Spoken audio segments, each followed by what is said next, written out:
Mario has done so many things, but he's most known for his 2D platforming adventures. So many different games have tried to replicate that signature Mario feeling, but I guess there's something special in his overalls. Okay, I know how that sounded, but there's something truly great about running and jumping on turtles, and it all started with the original Super Mario Bros., which released on October 18th, 1985 in North America, September 13th, 1985 in Japan, May 15th, 1987 in Europe, and July 1st, 1987 in Australia. This is a game that everyone has played at least once. It's the plot that started the original Mario formula. Mario has to go save Princess Peach from Bowser. She's been kidnapped, and it's now your job to go through 8 worlds and stomp on Goombas and Koopas to save her. Now, this is nowhere near a gripping story, but it set in motion the iconic Mario format for pretty much every game since. Super Mario Bros. Took the concept of platforming from earlier Nintendo arcade titles like Donkey Kong and Mario Bros., but cranked it up to an entirely new level. Up until this point, most games used one screen for each level. You would start at the bottom and have to work your way all the way to the top like in Donkey Kong. But Nintendo decided to incorporate the side-scrolling mechanic of games like Jump Bug, which changed gaming as we know it. Side-scrolling worlds were revolutionary for its time. It gave a sense of actual movement and exploration that arcade games just did not really have. Sure, you can navigate through the tunnels in Pac-Man, but can you go from one world to another? I didn't think so. And unlike arcade games, this was available on a home console, which made it so much easier for everyone to continue playing this game even to this day. Now, the story that we all know and love of Bowser kidnapping Peach and Mario getting him back is absolutely the case, but it's actually a little crazier than that. The actual story, directly from the NES instruction booklet, says that the Turtle Tribe's king used powerful magic to transform all of the mushroom people into inanimate objects like rocks and bricks. That means every time you smash a brick to get a power-up, you are destroying somebody. I know it doesn't seem like that because they don't have faces, but come on, Nintendo, that is dark. Of course, it also introduced the idea of power-ups like the Magic Mushroom, Fire Flower, and Starman, which paved the way for all of the power-ups we've come to know and love, and really cemented this game as one of the most iconic games of all time. As far as Mario games go, it really doesn't get any simpler than this. However, it did set in motion the creation of the iconic world of 2D platformers that took over from the late 80s to the late 90s. For being the original Mario game, it nailed the formula right off the bat with tight yet simple controls and satisfying gameplay that anyone could understand. If you tried to make your grandpa play this game, I'm sure he could do it, but if you sat him down to play League of Legends, you might be going to a funeral soon. Now, going back to play it today, it's missing some features that have become standard for most games, like the ability to save your progress. The fact that you entirely start over when you lose is really frustrating. They did include a set of secret warp pipes to get around this a little bit, but the idea of saving has become so important in pretty much every single game, it really feels left out here. I mean, it's old, so I can't really blame it, but having to finish it in one go or risk losing all of your progress kinda sucks. But the original Mario is still iconic, and the next game took that iconic formula and made it extremely difficult. Super Mario Bros. The Lost Levels released on June 3rd, 1986 in Japan. The Lost Levels is basically Super Mario Bros. On Demon Time. It's the same plot where you save Princess Peach, but now everything was designed to give you night terrors for the rest of your life. It's mostly the same as the original, but it added a bunch of things to make you go clinically insane. The new poison mushrooms look very similar to the original mushrooms, but damage you when you touch them. And now there are strong wind gusts that'll mess up your platforming on random parts of levels. And they even added invisible blocks, which will just mess you up for the sake of messing you up. It's like they wanted to make a Mario game that makes everyone want to punch a hole in their wall. Now, in Japan, this was originally released as Super Mario Bros. 2, but Nintendo realized this game was cursed and way too similar to the original to release abroad, so they ended up not doing that. We got a different Super Mario Bros. 2 and didn't get this game until the All-Stars Collection in 1993. Now, if you're a fan of hardcore platforming and thrive on challenge and hatred, this was a dream come true for you. It took just about everything from the first game and made it way more intense. Completing this wasn't about finishing a Mario game, it was more so about earning bragging rights to flex on all of your friends. But for the average player, it was brutally difficult to the point where I would never want to play this again. After I got halfway through this game, I put it down and have never touched it since. And for people who don't live in Japan, we got Super Mario Bros. 2, which released on October 14th, 1988 in North America, September 14th, 1992 in Japan, April 28th, 1989 in Europe, and May 4th, 1989 in Australia. The Lost Levels was brutally difficult and too much like the original. But Super Mario Bros. 2 was the opposite. This time you play as Mario and friends in the world of Subcon, fighting a giant frog named Wart who hates vegetables. Now, this is absolutely a change of pace. I will say I'm glad they tried something different here, even if it doesn't make sense at all. Instead of jumping on enemies, you're now yanking plants out of the ground and chucking looking them at Shy Guys, ninjas, and other random enemies. Even though this game is a far cry from anything else we've ever gotten, it's still a great time. If you go into this game thinking it's going to be something like any other Mario game you've ever played, you'll probably be confused, but there is a reason for that. This is not really a Mario game. It started as a game called Doki Doki Panic in Japan, and after the release of Lost Levels and the feedback they got about how difficult it was, Nintendo took this game, slapped some Mario characters in it for a Western release, leading to a game that feels different than any single Mario game that's come before or after it. But it did a lot of things that make it stand out to this day. It was the first game that let you play as Toad or Princess Peach. You no longer had to pick between Mario and Luigi, you finally got to play as other Mario characters, which not only helped build the world, but also led to other games not being so afraid to let you play as other icons from the series. Without this game, we might not have gotten games like Luigi's Mansion and Super Princess Peach. It also introduced loads of new characters like Birdo and Shy Guy, which have become staple characters in the Mario universe. And even though Wart, the vegetable-hating villain, has never returned to a mainline Mario game, I really hope they decide to unvault him for an upcoming game, even if it's a minor cameo. Hey, just because he was different doesn't mean he was all that bad. But besides being a weird game, I really loved the change of pace. Each character had their own unique abilities, which became staples for their identity even to this day. And the new world was really nice to explore, and it looked so different than the Mushroom Kingdom we're used to. I can see why some people would not like this game as much as others, because it doesn't really feel like a Mario game. If you were in it for the classic gameplay of stomping on enemies and collecting power-ups, then I could see why this would be a miss. Also, minor spoiler for the story of this game, I don't like how it was all a dream. I don't like when stories do that. Just commit to the world and move on with your life. But beyond that, the game is good. But if you were missing the Mario action that everyone had come to know and love before this, then they were back in action with Super Mario Bros. 3, which released on February 12th, 1990 in North America, October 23rd, 1988 in Japan, and August 29th, 1991 in Europe and in Australia. Now, this is where the series really cemented itself as a gaming institution. Mario is of course off to rescue Princess Peach from Bowser again, but this time Bowser brought backup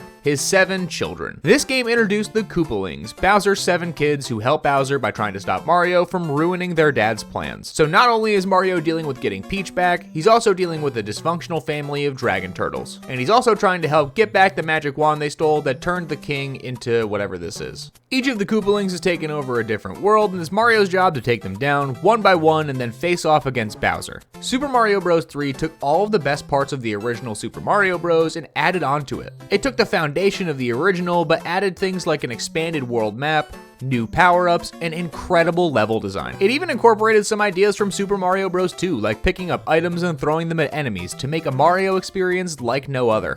The sheer amount of content they added to this game makes it really stand out from all of the Mario games prior. They wanted to improve every single aspect of the original with new character sprites, better movement, and a better overall game experience. And they nailed every single one of those things. The introduction of new power-ups like the Tanuki suit and the frog suit were a game changer. They were added to the game design process with a purpose, and they seamlessly fit into every single level. And it showed why Mario was the game series of the 80s and 90s. The way that each world felt distinct from each other, with desert landscapes to ice-cold tundras, really set it apart from the competition. But if there was one complaint I had, it would be that this game is hard. It's not Lost Levels hard, but it definitely gets harder towards the end. Some of the later levels, especially on the airships, were absolutely brutal. Now don't get me wrong, I'm all for a game being difficult, but an auto-scrolling level that goes really slow and throws objects at me left and right isn't really fun to navigate through. It's a challenge, but only because it was designed poorly. I will say the difficulty scaled incredibly well, which was nice, but there were a load of times where I knew if I didn't stop playing, I was gonna put my controller into a blender.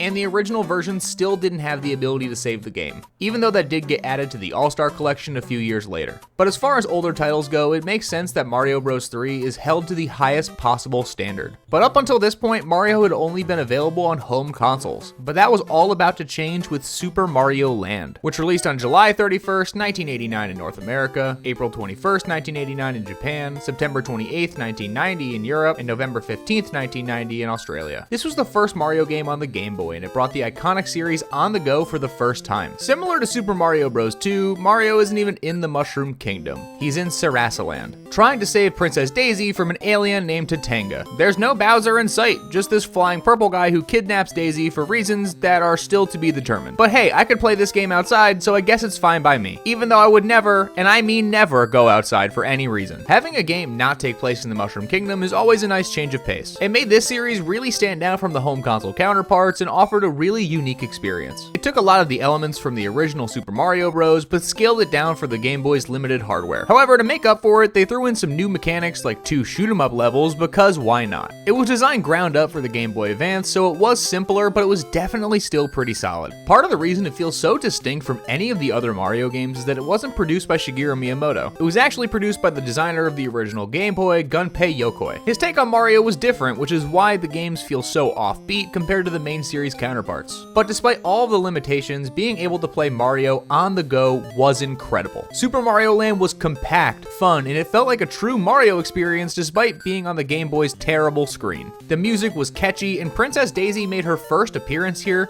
paving the way for an entire new character in the Mario universe. Even though it was a way more compact way to experience Mario, you were able to do it on the go for the first time ever, and that's something truly special. But when you get something mobile, you have to sacrifice in some other areas. So compared to the other Mario games that were on the home console, this felt a lot shorter and less complex. And that is nowhere more prevalent than in the graphics. The Game Boy was really limited to what it could do, and it made the graphics look really lackluster. And considering this was developed by a different team, Mario doesn't feel quite the same as he does on the NES, but none of that really matters all that much because this was still a solid entry that's still worth checking out to this day. And it wasn't the end of Mario's legacy on the Game Boy. Super Mario Land 2 6 Golden Coins released a few years after, but before that, another Mario home console game made a huge splash on the Super Nintendo. Super Mario World released on August 23rd, 1991 in North America, November 21st, 1990 in Japan, April 11th, 1992 in Europe, and July 1st, 1992 in Australia. Super Mario World released for the Super Nintendo and built upon the legacy of Mario Bros. 3 by taking everything that game did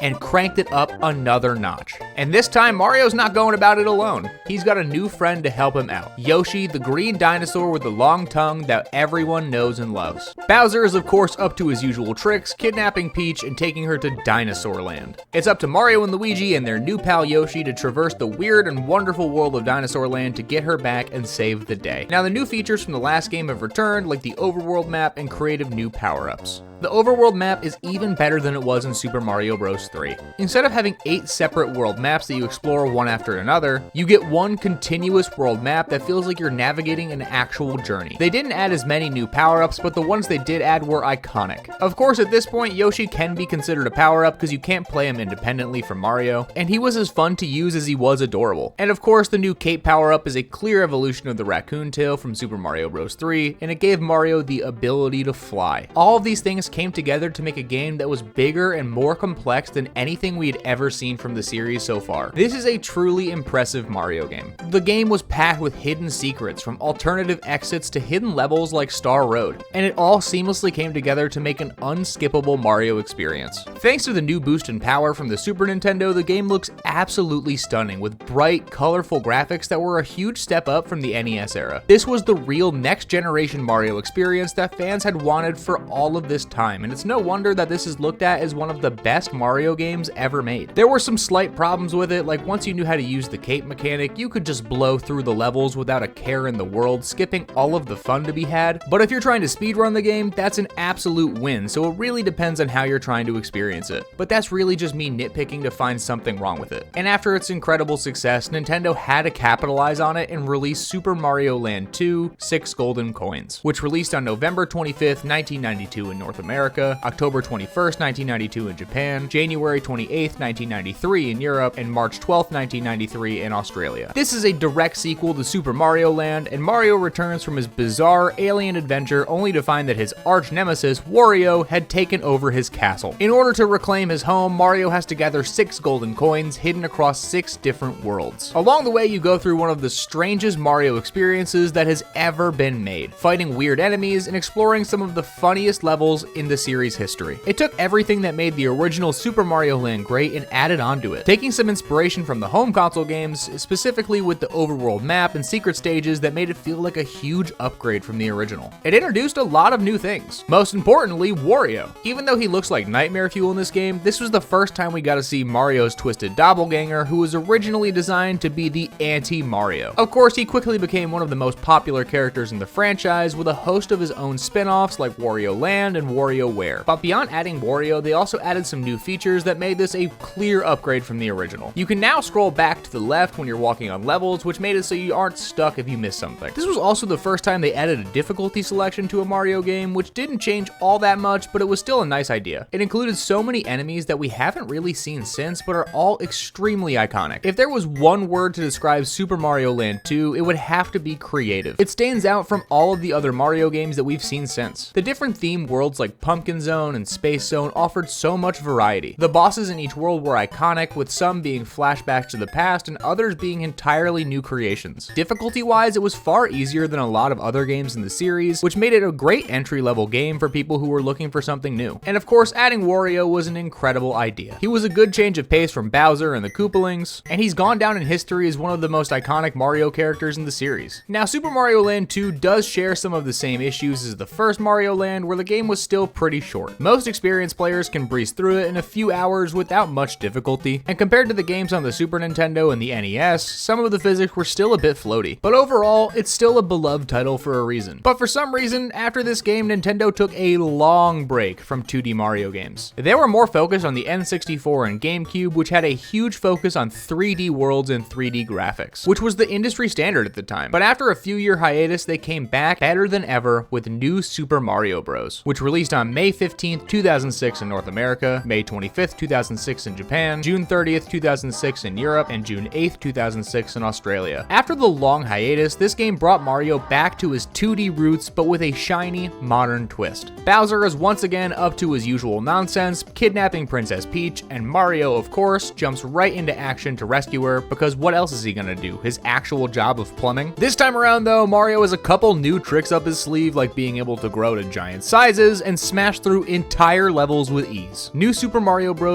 Was a gift from Nintendo. It took the mechanics of the original Mario Bros. Games, combined with a fresh, modern twist, and new mechanics that made it really stand out from any other Mario game we had had before. It took a lot of the classic features and modernized them, like the world map, which now is more linear and straightforward, but still looked as beautiful as ever. It introduced a load of new power-ups like the Mega Mushroom, which made you grow to gigantic sizes and smash everything in sight, and the Blue Shell, which gave Mario and Luigi a brand new shell to ride in, which let them knock through anything in their path. Being the first new 2D Mario game in over a decade, it was an incredible success, and it sold over 30 million copies worldwide.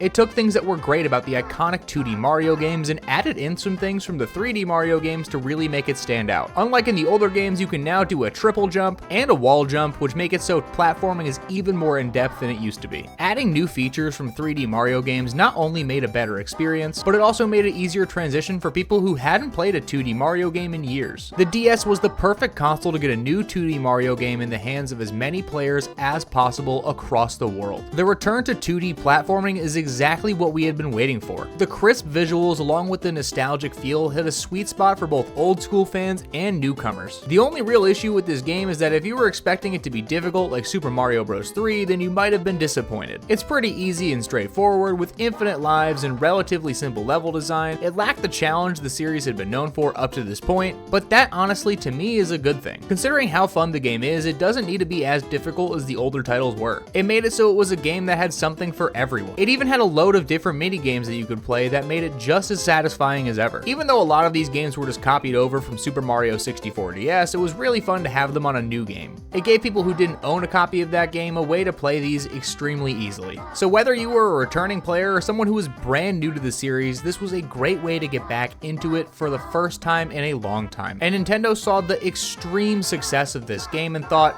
let's do it again.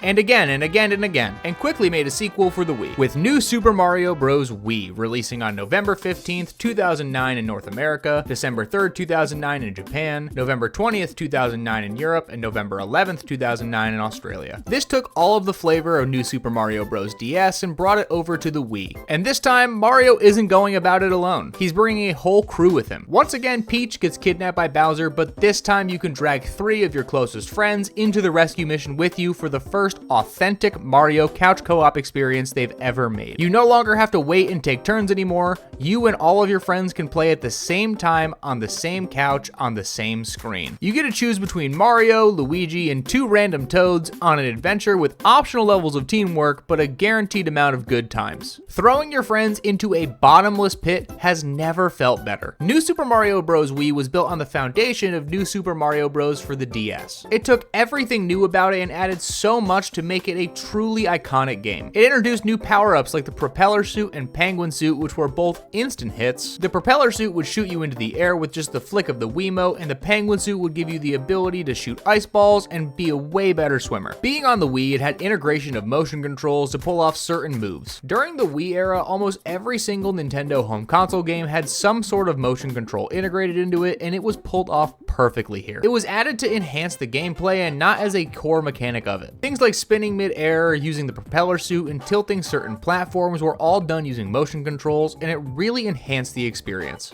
But the thing that really made this game stand out was the addition of the multiplayer. It turned every level into a chaotic race to the finish where you were not just battling enemies, but you were battling the people you were playing with too. It was a perfect balance of nostalgia and innovation that offered new players a fun Mario experience while giving lifelong fans that classic 2D Mario home console feel they had been missing. The new additions were great, even though the multiplayer could be horribly frustrating depending on who you're playing with. Trying to coordinate with 4 people on tight platforming sections resulted in mostly accidental sabotage. And to be honest, sometimes I would just throw my friends off a cliff if they were in my way, or sometimes just for fun. But the game is iconic for a reason. It took the foundation of the DS game and built upon it in every possible way, making one of the most memorable Wii games of all time. And seeing the wild success of both of these titles, Nintendo had to make another New Super Mario Bros. Game, this time called New Super Mario Bros. 2, which released on August 20th, 2012 in North America, July 28th, 2012 in Japan, August 17th, 2012 in Europe, and August 18th, 2012 in Australia. New Super Mario Bros. 2 is all about gold. In this game, Mario isn't just saving Princess Peach from Bowser, he's also collecting as many coins as humanly possible. I guess plumbing isn't paying as well as it used to be because this game throws coins at you at every possible turn, with golden rings, golden blocks, and golden fire flowers. It's really an insane amount of coins that they want you to collect, with the overarching goal of reaching 1 million coins. It built directly on the foundations of New Super Mario Bros. And New Super Mario Bros. Wii with similar graphics and mechanics, though it did have one major problem. This is called New Super Mario Bros. 2, even though it's the 3rd game in this series. I don't know if this bothers anyone else, but I'll just keep losing sleep about it, I guess. The way the game encouraged you to continuously collect coins was great, even if it could be a little much at times. The 1 million coin milestone seems like such a daunting number, but then I remember that I want to hit 1 million subscribers, so if you could help me out, that would be great. But having that secondary goal beyond completing the main story gave this game so much replayability. Even if you've completed everything this game has to offer, you would want to replay it just to reach that goal.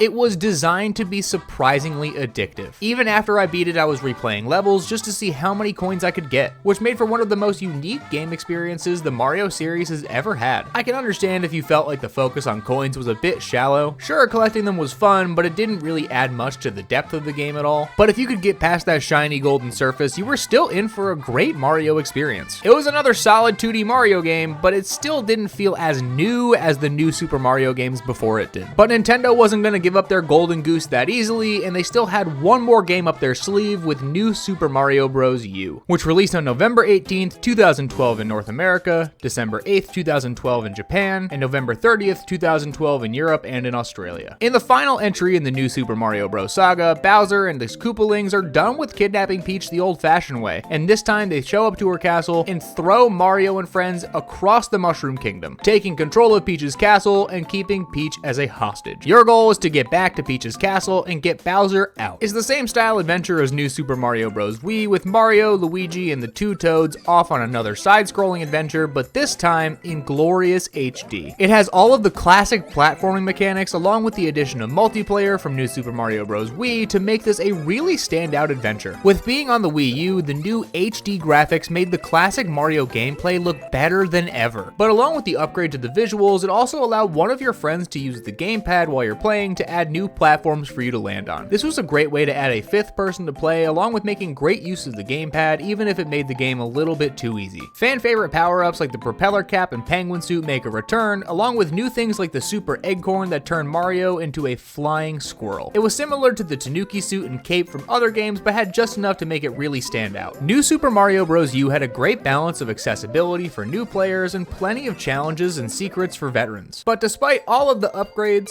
New Super Mario Bros. U didn't really feel all that new. By this point, the new factor had just been played out entirely, and the series felt like it was just doing the same thing over and over again. It was fun, there's no doubt about that, but there was a sense of been there, done that. And if you're like me who'd played all of the other New Super Mario Bros. Games, then it definitely didn't feel new at all. But before they called it quits on the New Super Mario Bros. Series, we actually did get an expansion to this game called New Super Luigi U, which released on June 20th, 2013 in North America and Europe, June 19th, 2013 in Japan, and June 21st, 2013 in Australia. The plot is pretty much the same as it was in New Super Mario Bros. U. Bowser has taken over Peach's castle, but this time Mario is missing and it leaves Luigi to save the day. This is really just a reimagining of New Super Mario Bros. U with shorter, faster levels. However, this game is all about Luigi, and he has his own unique physics where his jumps are floatier and he has a bit more momentum, making him harder to control but also more versatile. Now, this was part of the Year of Luigi, a celebration that Nintendo held where they released a bunch of Luigi-specific games during the course of the year, and this was the first time that Luigi got his own starring role in a full-fledged 2D platformer. And as an expansion, it was really successful. It even got packaged in its own standalone release in his lime green case that really screamed Luigi. The shorter levels made it a perfect game for speedrunners and just fans of Luigi overall. It was fast-paced and offered a serious challenge even for veteran Mario players because of the short time limits that made you have to think quickly and make precise movements. It felt like a condensed, high-stakes version of New Super Mario Bros. U, which ended up making this game feel more new than the base game, even if it was just an expansion on a previous title. Now, I can understand if the time limit wasn't your cup of tea. It could feel like they were rushing you through some of these levels, which removed the joy of exploration that came with a typical Mario experience. And trying to learn to control Luigi's jumpy physics was a bit frustrating at first, especially during the tight platforming sections, but I'm really glad they decided to do this. It gave Luigi his time to shine in his very own 2D platformer, and I really hope they decide to do something like this in the future. But now that they had their fill of the new Super Mario Bros. Games, Nintendo did the unthinkable and created Super Mario Maker, which released on September 11th, 2015 in North America and Europe, September 10th, 2015 in Japan, and September 12th, 2015 in Australia. If you were anything like me as a kid, you dreamed of creating your own Mario levels at some point in your life. And that was finally possible with Super Mario Maker. If you want to make an impossible level filled with spikes, lava, and endless pits, you can. If you want to fill a stage with nothing but Goombas riding on top of each other, you can, even if that's weird. This game gave you the tools you needed to make your own Mario dreams a reality. It took elements from Super Mario Bros., Super Mario Bros. 3, Super Mario World, and New Super Mario Bros. U, which gave you an endless amount of fun to be had. The sheer amount of creative freedom in Super Mario Maker was groundbreaking. And for a short time, it took over YouTube with people making the most insane levels for others to try and beat through.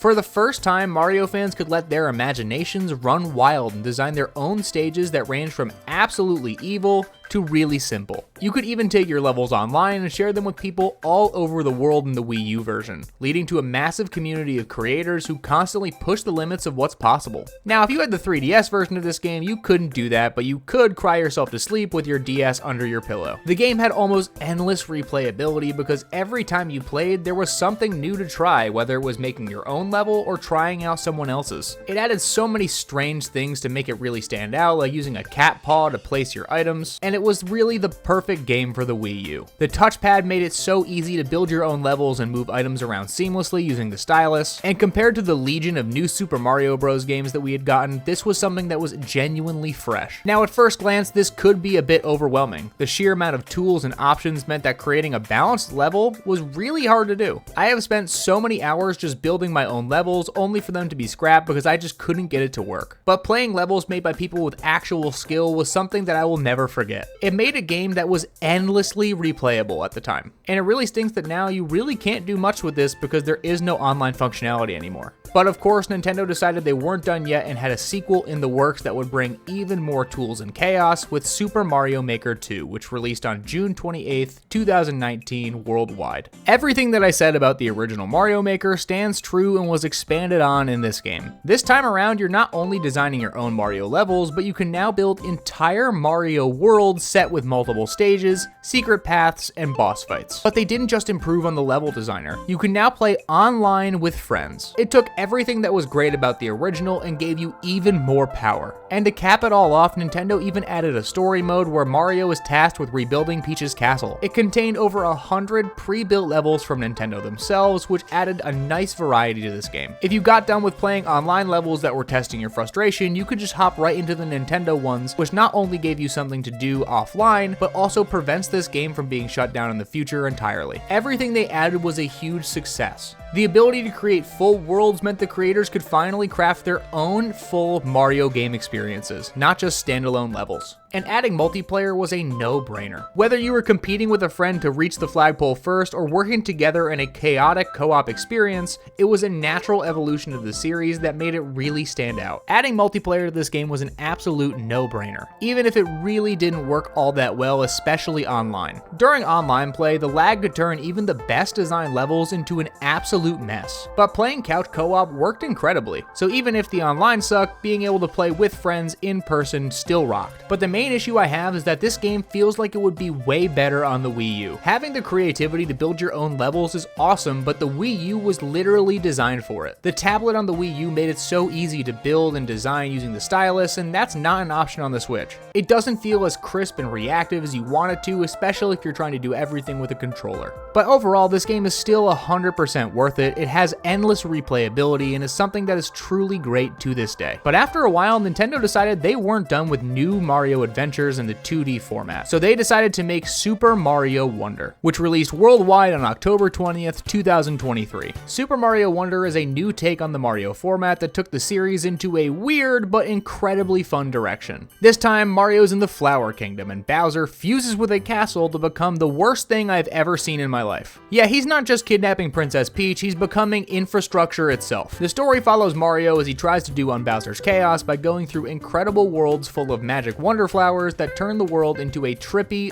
over-the-top playground. The wonder flower mechanics were the bread and butter of this game. They were created to shake up the traditional Mario gameplay in a unique way that was unlike anything we had seen before. The goal was to make a Mario game where literally anything could happen, and that's why the wonder flowers completely transform the levels into whatever this is. The creativity compares to games like Super Mario Land 1 and 2, and it really shows that Mario has a lot of possibilities. Every wonder flower brought new surprises and kept me on my toes the entire time. They also introduced new power-ups like Elephant Mario, which was something that was so wild I'm sure only this series could pull it off. The vibrant and creative levels were a fresh take on the 2D Mario experience. This is the biggest change the series had gotten in almost 20 years with the creation of New Super Mario Bros. DS. The smooth multiplayer was a huge bonus for people who were looking to share the chaos with friends, with a wide selection of characters that you could pick, which gave everyone a character they wanted to play. They also created a new badge system where you could pick a badge to enhance your gameplay experience in the way you wanted. You could glide with your hat, shoot out vines, or detect hidden items. It allowed you to try new things however you wanted to, and it really made an experience that you never knew it was going to happen. It was a big change from the traditional Mario format people had come to know, and seeing just how wacky this game could be was a wild change. I could see how the absolute insanity of this game would not resonate with everybody, but to me this is one of the most refreshing games the series has ever had. I really hope we get an expansion or a sequel at some point soon because I am itching for any more of this game. There are so many Mario games, but he began with 2D platformers that made the series really stand out from other early games. It's no wonder why he's still the most iconic video game character of all time, and he will continue to be for years to come. What's your favorite 2D Mario game? Let me know in the comments, and as always, thank you for watching. I hope that you and your family have an incredible rest of your day, and if you liked anything you saw here, please consider subscribing.